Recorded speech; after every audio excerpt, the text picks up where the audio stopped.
How many three-digit numbers can be formed using digits 0 to 9 if repetition is not allowed? Now we have your three-digit numbers, so we create three dashes. Now we have the digits available from 0 to 9. That means a total of 10 digits are available. But in this case, repetition is not allowed. Now there is no other restriction, so we start from the leftmost dash, that is this dash over here. Now total digits available are 10, but out of that one digit is 0, which we cannot use it over here because it specifically mentioned three-digit numbers.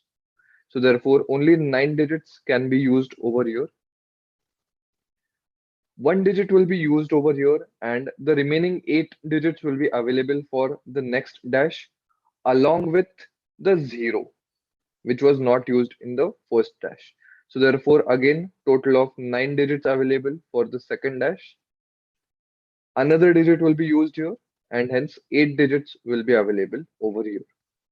So therefore, 9 into 9 into 8, that is 648. So answer will be option D.